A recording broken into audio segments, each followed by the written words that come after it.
Hi friends, my name is Tammy and this is my booktube channel, Believe in Yourself. And today I have for you some book pairings. So kind of a, if you like this book, then try this book type of a video. So the first book I'm going to start with is called What Was Mine by Helen Klein Ross. And I'll just talk about these books really briefly. This follows a woman named Lucy, and she's at an IKEA store, and she sees this little baby in a cart. The mom has stepped away a little bit, and she takes the baby and kidnaps her.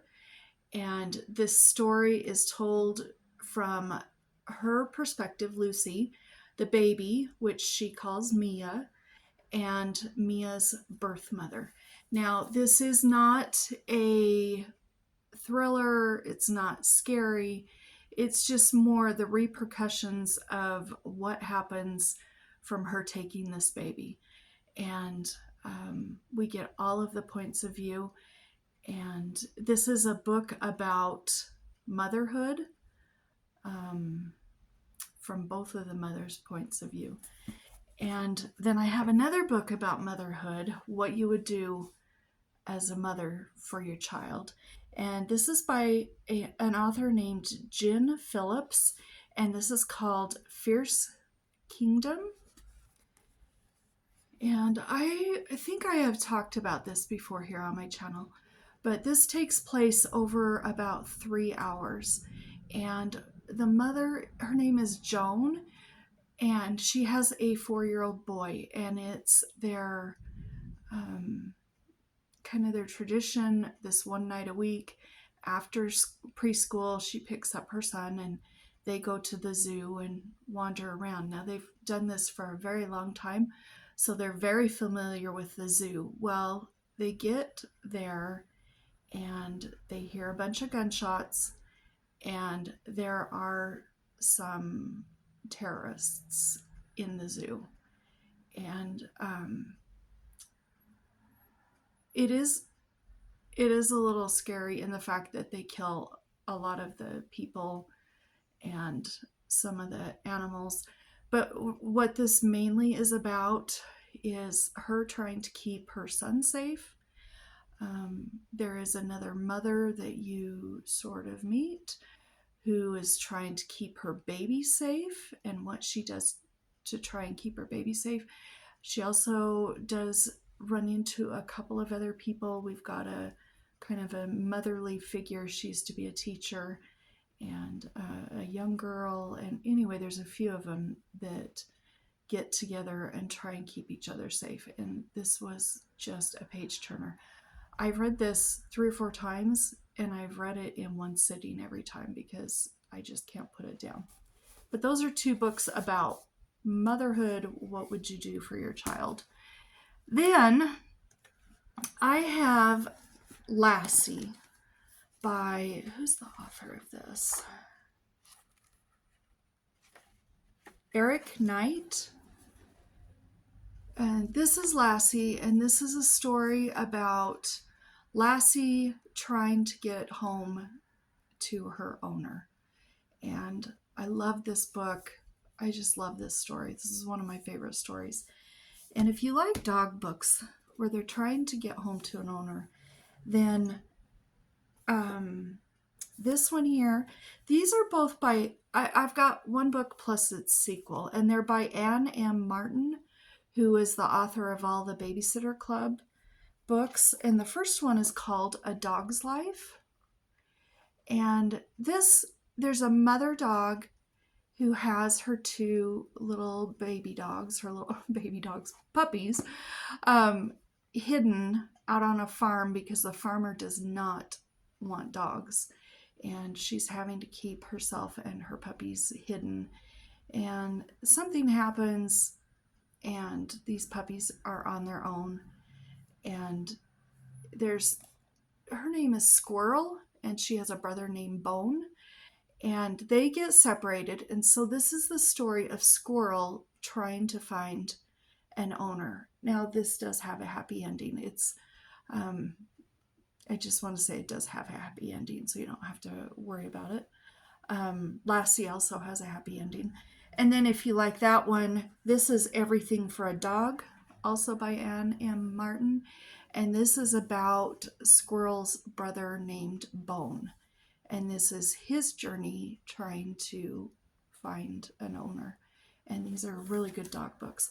Okay, so then I have The Red Notebook by Antoine Laurain. I've read this several times and I love it. It's very thin. It's less than 160 pages. You can read it really quickly. And I'm going to read the back to you of this. It says, he was about to commit a forbidden act, a transgression, for a man should never go through a woman's handbag. Bookseller Laurent comes across an abandoned handbag on a Parisian street and feels impelled to return it to its owner. The bag contains no phone or contact information, but a small red notebook with handwritten thoughts and jottings reveals a person that Laurent would very much like to meet. Without even a name to go on, how is he to find one woman in a city of millions? And I just love this book. I love Laurent. I love, we follow him, and we also follow a little bit the woman that he's trying to find. And this is just a really heartwarming book. So a book that kind of reminds me of that is by Phaedra Patrick called The Secrets of Love Story Bridge. And this is about Mitchell. He has a teenage daughter. Her name is Poppy. And his job, there's this bridge where he lives that people, it's a famous bridge, and people come and engrave a lock and hang the lock somewhere on the bridge. Well, there are so many people that come every single day, and the weight of all of the locks are compromising the bridge a little bit. So his job and one other person, their job is they have to clip the locks off and take them off. And while he's doing that at work one day, this woman falls off the bridge, and he jumps in, he saves her. There's a whole bunch of hubbub after, people racing around and, trying to see what can happen, and she disappears. And through this book, he is trying to find her because he has felt some sort of a connection with her. So I'd like to recommend that if you like The Red Notebook. Okay, if you have read Janette Oak's book called Love Comes Softly, you'll know that this follows Marty. She's out with, just the wagons, and they're trying to go west a little bit. And this all happens right in the first chapter. But her husband is killed. She's left on her own. She has no money. She has no way to get back home. She's out in the middle of nowhere. And Clark is one of the guys there that helps to, bury her husband. And he has a little girl, Missy. I believe her name is Missy. He has a little girl, Missy, and his wife she has passed away. And he needs a mother for Missy. And so he says, come with me for a year and I will take care of you. They get married that day, the day her husband passes away. Because she has no other options and he needs a mother for her. So he says, come with me and for a year and just take care of Missy. I will, we'll just keep things all good. And if you decide at the end of the year you want to go back home, I will give you the money and the train passage to get back home. And so this is kind of her pioneer story. And if you like that, this is one of my very favorite books in the whole world. It's by Bess Aldrich. a lantern in her hand. I've had a copy of this before. I've read it several times, wore it out, and had to get me a new copy before the last time I read it. And we're following Abby. She is a pioneer with her husband, and they go to Nebraska, and this follows her through her whole life as an adult, and her pioneer life and raising kids and everything. And I just love these two books. So if you like pioneer stories, I think you'd like both of those. And then the last pairing I have, the book that you've probably read, is called Last Light by Terri Blackstock. And this is a story we're following. What is her name? I think her name's Danny. She and her father are at an airport, and the planes start dropping out of the sky, and they can't get their car to unlock. They can't get it. Nothing works anymore. Nothing. The power's gone, and it's like they're back before electricity. And this is a survival story of Danny and her parents, and I think she has a sibling or two, I can't remember. And it's kind of a survival story. What would happen if the United States lost everything, the whole power grid? So if you like that, this is also a survival story. And this is by Virginia Bergin, and it's called H2O. And the front says, "It's in the rain, and just one drop will kill you."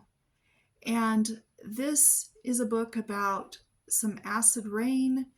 For some reason, there's just acid rain pouring down, and 0.27 is the percentage of the population that survived. So that's like, what is that? Like 1/4 of 1% of the population has survived. And I'm going to sneeze. Excuse me, I'm so sorry. And Ruby has survived. The odds are insane that she even survived.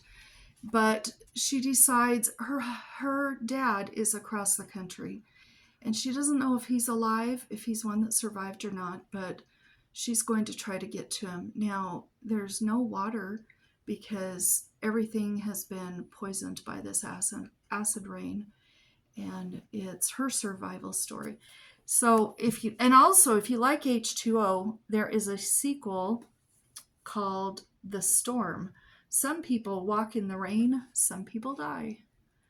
And I really like these books, and all three of these books are about a teenage girl. The teenage girl's the main character. So there's some book pairings. I hope I gave you some ideas of some books you might like to read. And I hope you've had a great reading week, and we'll talk to you later. Bye-bye.